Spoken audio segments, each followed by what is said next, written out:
Hey everyone, exciting topic today around the power of AI in analytics.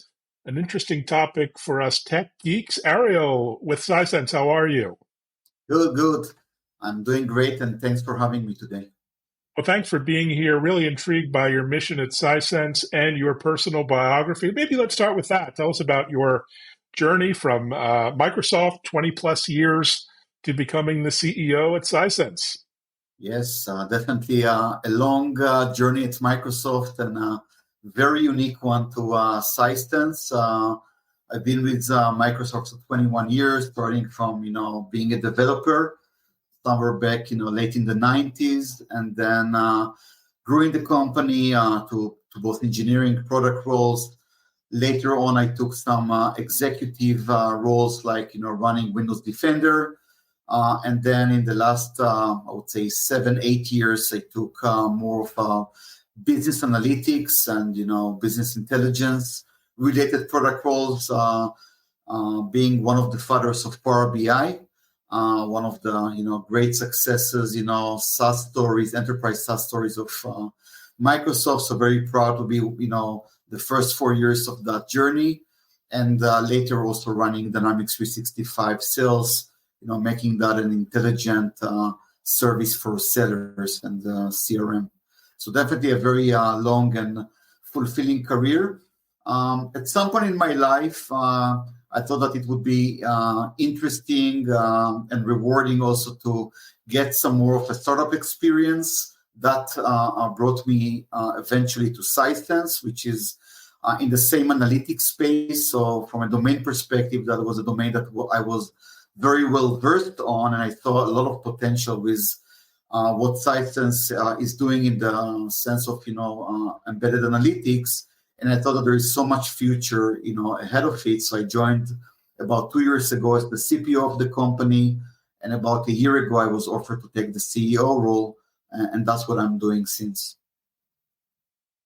Fantastic journey. And fast forward to today. What does Sisense do exactly? How do you explain it to folks who may Yeah, not have heard of you? yeah. Sisense is basically part of business analytics realm, which is pretty broad and includes both BI companies as well as other companies. What we do specifically is really focusing on creators of analytics within applications. It could be developers, could be analysts, could be product managers, like everyone that is part of building applications to end users. And what we're doing is creating innovation to bring that to the hands. Empowering basically developers or creators to bring analytics experiences or analytics applications into the hands of end users in a very simple way, to really allow everyone basically to consume data effectively, and also being able to connect between data, insight, and action, which is really important in modern applications. So think about us as the Intel Insight, so to speak, within applications for analytics. That's fantastic. Well, I need that. My clients are always asking for more data, more analytics, more Exactly. more Yeah. insights into the videos and podcasts and et cetera that I create. So we'll talk offline. But let's talk about the big impact that AI and Gen AI is having in business intelligence and analytics. It's changing everything. But how exactly? What's the impact this year? Yeah, definitely. I would talk maybe more broadly about machine learning, which is still, something that you see a lot, when we talk about AI, like taking a problem, model that, and basically create some AI experience on top of that. Churn prediction and prevention comes from, as an example, good example of ML. There are so many in each vertical, and then of course Gen AI. When I'm asked, I'm always trying to give an analogy that, to me, ML is really, if you look at the brain, like a human brain, ML is really the logical, left hemisphere of the brain, which is, it really excels at analyzing data, recognizing patterns, and really making predictions based on past experiences. Gen AI, which is of course also, part of the big story of AI, is really more the creative right hemisphere, right, which generates new ideas, imagines possibilities, and really creates innovative solutions. And at the end of the day, you really need both hemispheres, brain parts to work together, right, to really create a powerful, cohesive, and capable, mind that, can really tackle both the understanding of the world, right, which we usually get from Gen AI, but also you want to transform it through, insights and actions. So that's really important to understand, that there is no like Gen AI, which is kind of the new thing that replaces everything we know about AI, all the more, let's call it traditional ML models. It's all coming together. And I'm super excited about that, because we see that as a company, every day as something that really changes, how businesses are, working, and how they're making decisions, and how they're, driving better productivity. So this is really, really important. I think, not just for consumers. We all have, ChatGPT and, Midjourney and all those tools. It's really going to be important. I think it's still early days, but it's going to be super important also for enterprises. And I can see that through our customers, really playing in every vertical that you can think about, whether that's e-commerce, whether that's, healthcare, where you see ML models analyzing patient data, for example, to create, disease outbreaks, with, interestingly enough, Gen AI in the same vertical, creating personalized treatment plans. So here you get it, like how the two sides are really creating two very, very different experiences of, in the same domain. And I can, retail is another good example that we see again and again and again. You see a lot of ML, traditional ML optimizing supply chain management, but then you see Gen AI now crafting personalized shopping experiences, right? Look at Amazon, right? And how they're, really transforming their shopping experience. So, I don't know if you noticed recently, they added this, cool assistant called Rufus, right? Which allows you to basically not just look for, a product, but also ask follow-up questions. So now this is not about text matching anymore. It's really about like an immersive experience of looking to what you need for, and then asking questions and really getting, very quickly to exactly what you need. And I find that's magical. That's exactly how, all parts of AI are coming together in some very magical way. So I'm excited about, where we are right now. Yeah, and it is exciting. However, many companies who aren't Amazon or Apple or Microsoft have challenges in adopting new BI and AI technologies. They don't have the teams of data scientists and developers on the bench. So, what are the main challenges they're facing, and how do you see yourself, making it easier and accessible? Yeah, that's a great question. I would start, before we get into detail, to basically go 60 years, backwards, right? That's when, IBM, started with their, first database, and then started also with some interesting idea of how do you create some, interesting analytics on top of databases. And, back then it looked pretty magical. I mean, this is not just about some meaningless data. It's really also about how you create some insights or simple insights on top of that. So, BI, as we know, that is really here for, I think, at least 60 years, maybe even longer, depending, on your point of view. But it's definitely a lot of time, right? Now, while BI technology has really shifted and evolved over the years, right, with, the simple, more kind of database kind of AI, going into more of an IT-governed AI and a BI story, and then into, more self-service BI with Tableau, with, other, companies, and then, of course, the cloud. So Power BI and, Looker are good examples. But one thing really didn't change for 6 years, and that's, the paradigm of BI, right?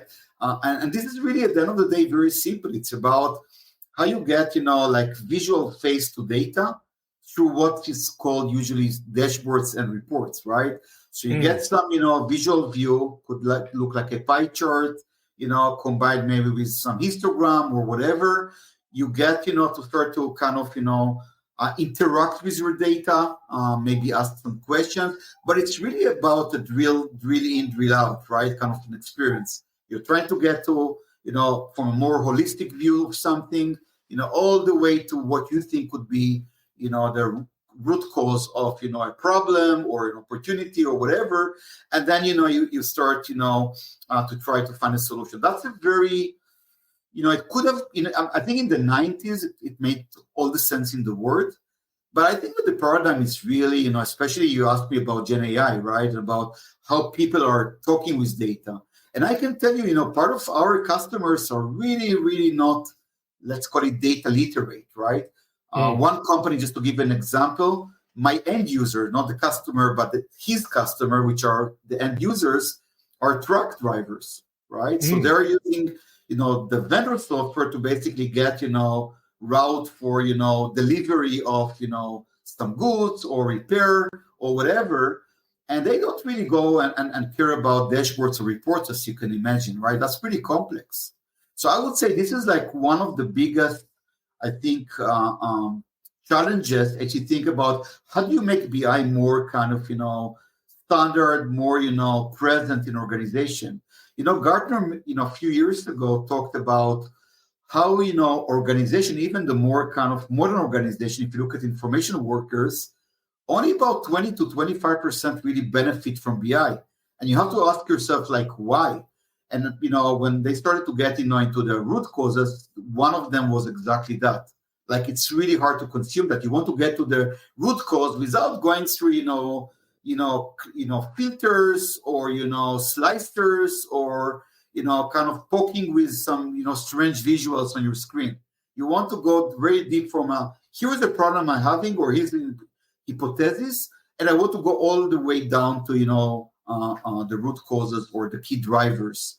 So that's one.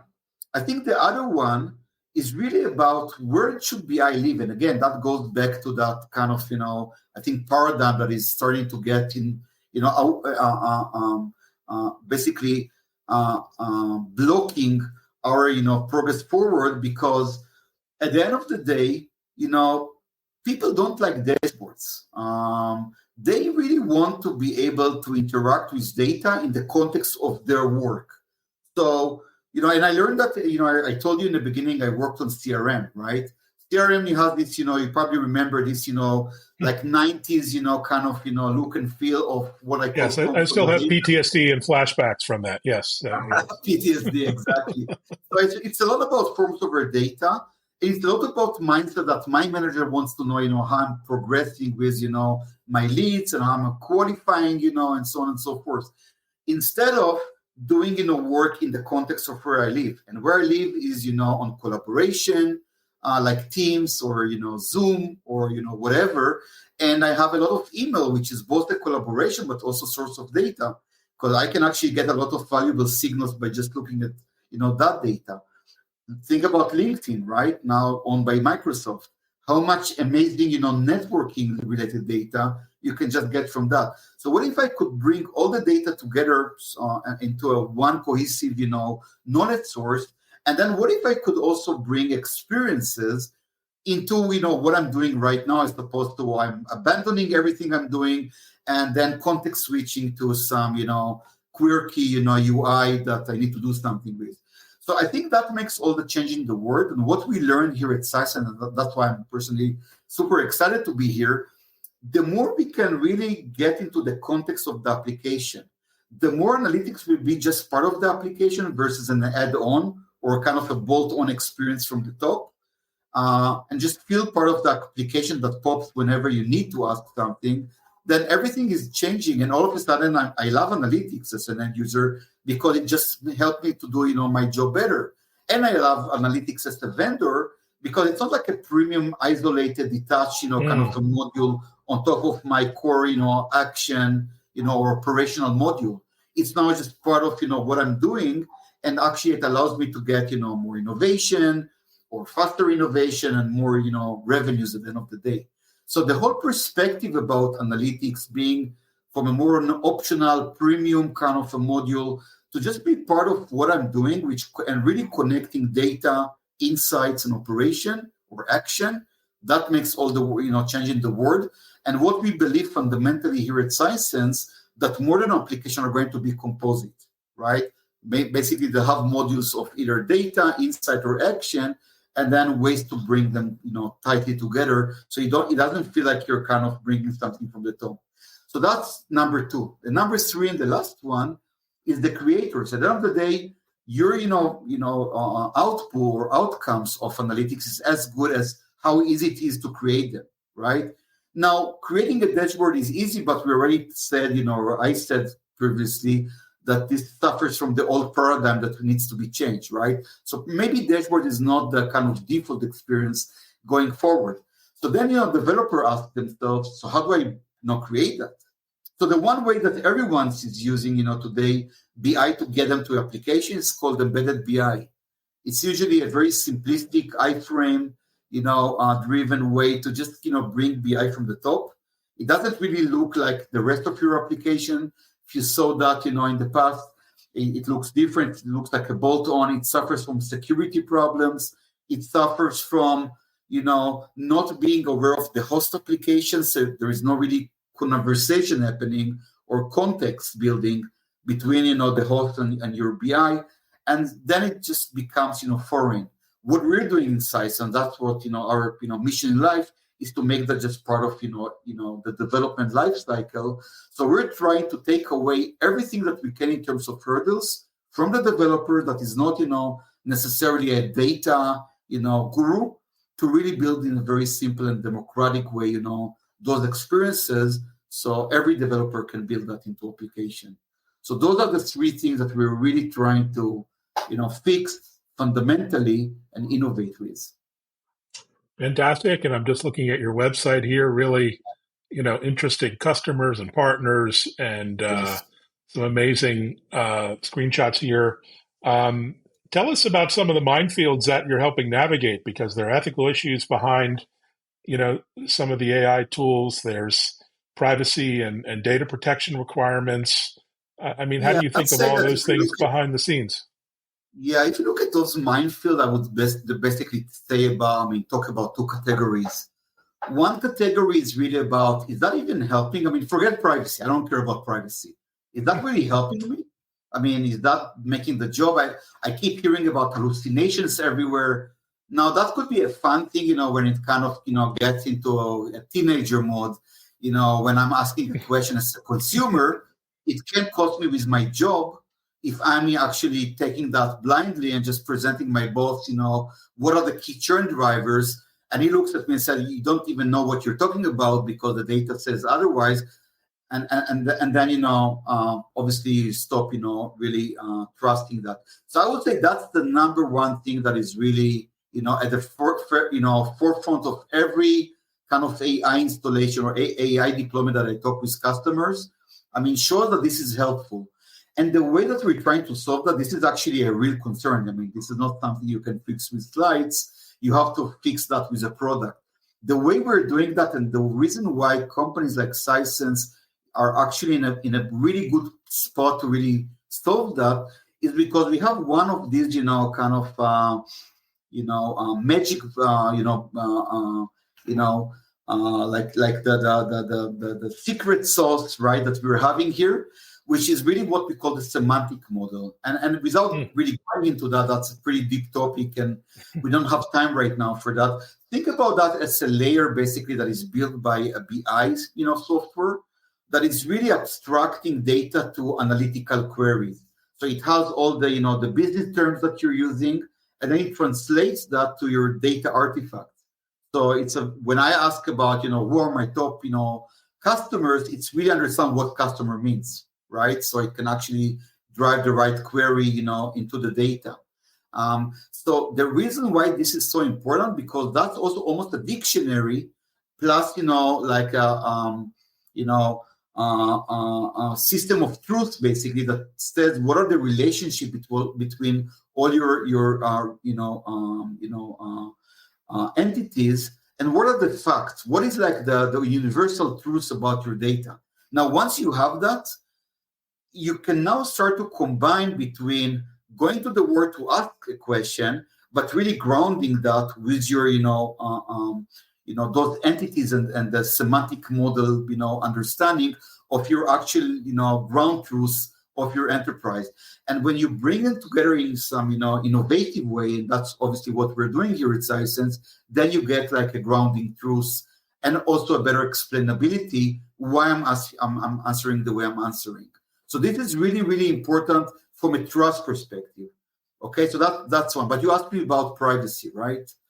Now, I have to tell you, ethical AI and privacy, funny enough, this is something I'm thinking a lot about as, almost, from my geeky childhood, being a teen that reads too much Asimov and then, watches science, fiction movies. I always, was fascinated about AI, robotics, and, what's going to be the way that they're going to influence us in a way that makes sense for humanity, not just a way that helps humanity, right? So let me throw some thoughts there, and obviously this is could be almost a conversation of its own, right? It's such a deep and interesting topic. So one is dilemmas about data, privacy and surveillance. I mean, just, we all, or most of, I guess, your, podcast audience probably heard or read 1984 by, Orwell. And definitely we're thinking hard about, if you read that, you're probably terrified initially. And then that led you to think a lot about dilemmas of data privacy and, surveillance. So that's one thing that, we need to fix fundamentally. Matrix, which is, pretty cool movie. I like the first, by the way, episode. Liked less, the sequel. I don't know why, they don't stop with the first and the best. They have to continue doing more. But it is such an amazing movie, such a thought-provoking one. And if you think about what it represents, from this discussion, it's really about the challenges in our, what I would say, algorithmic biases and transparency, right?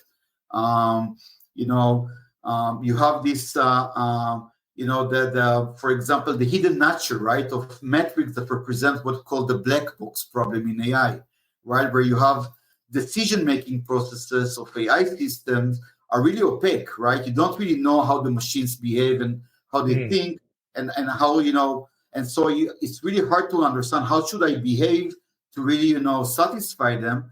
So that's really tough. And then, you look at iRobot, of course, which is one of the most legendary books by Asimov. And that talks about the foundational ethical principles, right? I mean, those are the three principles. Some good friend actually told me there is a fourth one. But it's really helping you to kind of create frameworks of how to think about the interaction between machines, whether that's software or, physical robots, and, humanity. So I would say if I look at the future and what needs to be happening, I would say four probably areas I think that, humanity and obviously government, we need to think hard about. Number one is really about data privacy and governance. I would say you have to implement some, stringent, data privacy laws and governance frameworks to, I would say, protect individuals' personal information. Yes, there are PII today. There's some, obviously already governance around that. I think that's going to have to change to be even, deeper than what we have today. You have to ensure transparency in how data is collected, how it's stored, and how it's used to really build trust and prevent misuse. So I think that's number one. Number two, what I said earlier is about algorithmic biases, right?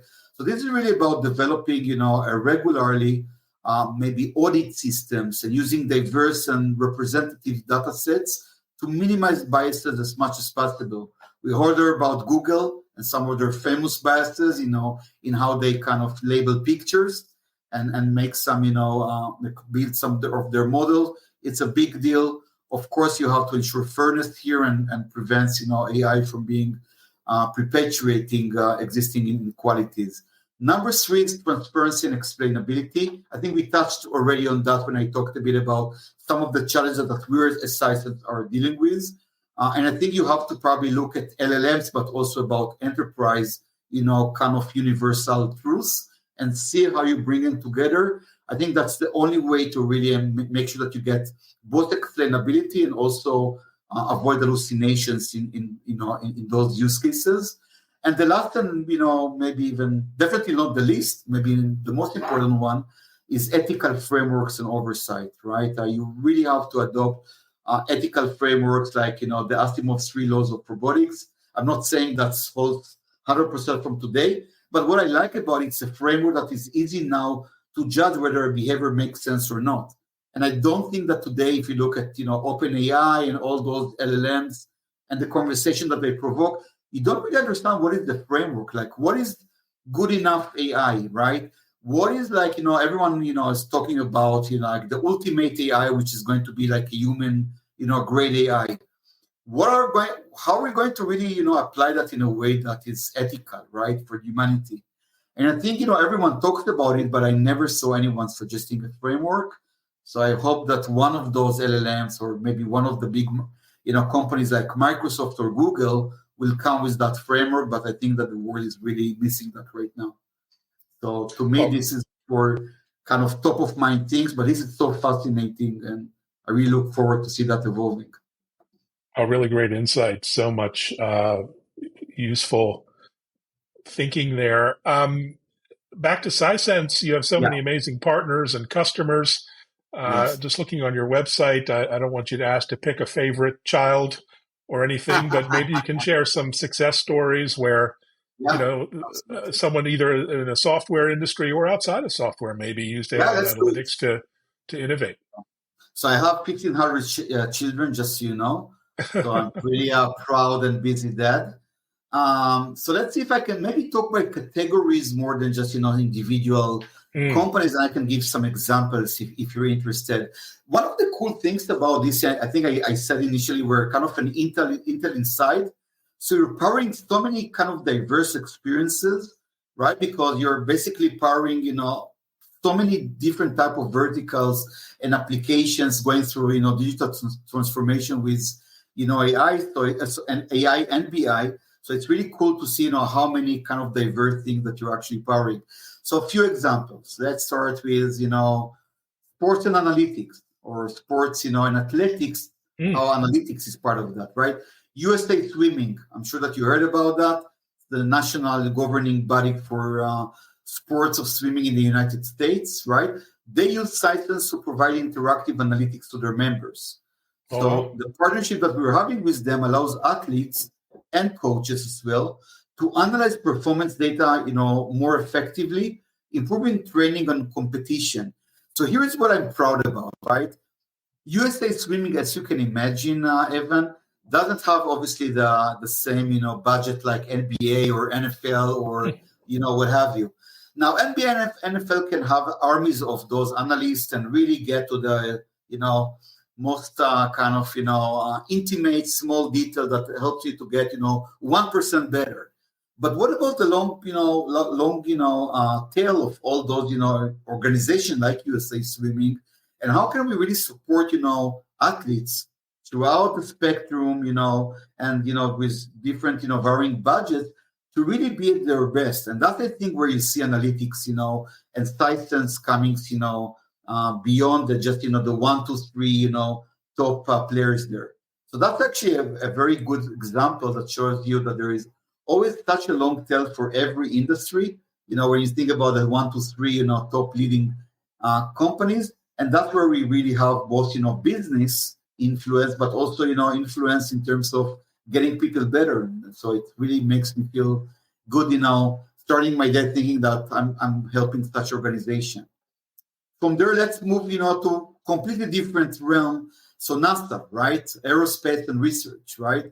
NASA is our customer. We're working together, and we're collaborating to really leverage AI-driven analytics into their operations.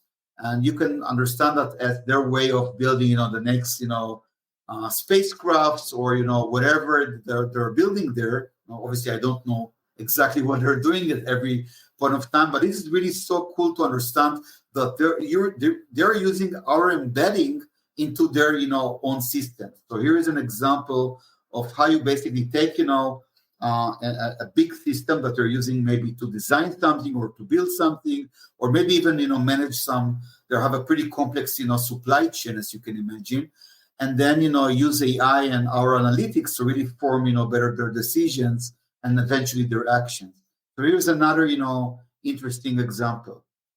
Then you get, to airline operations. So Air Canada is one of our, customers, and they're using us, basically to optimize flight operations and enhance their passenger experience.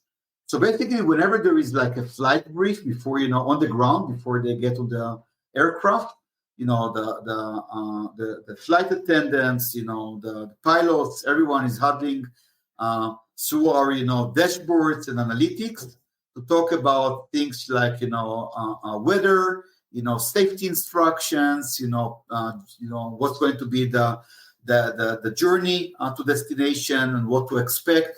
And this is so cool to know that they're using my software to basically plan their flight, and then they're all aligned and store that. So here is a completely different example, and I'll give you one of the one that I really like, maybe the most. And this is completely out of nowhere, maybe. So I'm not, able to share the name of the company, but what they're doing is crisis management and mental health. So this is like an organization, a crisis management organization, and they're using Sisense to support suicide prevention efforts. Sounds scary. And specifically individuals contemplating jumping from the Golden Gate Bridge. So you can imagine bridges, are not just, cool places to look at or to drive. It's unfortunately also a place where people choose to, at least consider ending their lives, unfortunately. And so I don't know if you heard about it, but there is almost, throughout the bridge, there are places where you have something like look like a phone, which is like, kind of a 1-800 crisis. If you have any suicidal, thoughts, you can just pick up the phone and you get some human on the other side. But here's the thing: you have to get to like a very quick decision making, given the context of who you're speaking with and what he has in mind, maybe some data that he's giving to you if he's willing to do that. And so there are so many factors. Even the weather is a factor here. And so what's happening? We accumulate all those data, right, about past calls, and we are able to really inform in real time the agent on the other side how to handle best, both in a sensitive way, but also in a way to kind of, drive the right action on the other side to minimize, of course, any attempt to suicide. So I'm really proud about, fundamentally saving life at the end of the day. And this is such, a great feeling. So here is another place, maybe very kind of unexpected, where you see Sisense. So this is in a nutshell, I hope that I give you a taste to how many diverse use cases, both software and outside of software we're participating in. And there are dozens of verticals like that, which is pretty cool. Oh, very cool. And, amazing to hear so many examples beyond traditional SaaS or tech. Yeah, exactly. Really well done. It's also great to see your former employer doing so well at one of the biggest company in the world, maybe right now, depending on the day. Any leadership lessons you took from Microsoft under various leaders, I guess, including Satya and many others? What did you take with you? Yeah, I would say in one thing. I don't want to come with a list. So I really want to try to learn one thing, which is what Satya, refers to a growth mindset. And it's really about the understanding, especially in this crazy, fun, scary, era that we all live in. That is, at the end of the day, success is all about learning. It's all about adapting. And it's all about, really understanding, what customer really want, and just experimenting and, getting to, what works or doesn't, by really taking a very modest, humble approach, and really understanding that at the end of the day, you're not expert in anything. You're always a learner. And what I found, and I think that's what I'm also inspired, of course, by Satya, that's what he brought us, his, kind of style and, basic philosophy to how you run the company. At the end of the day, we cannot afford, especially on a very large corporate that's, saw a lot of success over the years, to have this, opposite of growth mindset, which is the fixed mindset. Like, I know it all. I know, how success looks like.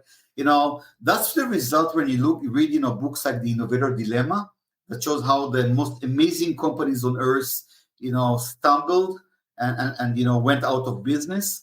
This is because they were so trapped in this fixed mindset, thing. So if there is one thing that you learn from Microsoft, and I'm taking that also into my personal life, not just professionally, it's really the understanding that I keep learning. And look at the last year. I was never a CEO before. Yes, I was an executive, in a large corporate, but trust me, Evan, and that can serve, another discussion of its own. It's so much, different universe of being a CEO of, a medium company compared to being an executive as, high as you are and making an impact as large as you are on a large corporate like Microsoft.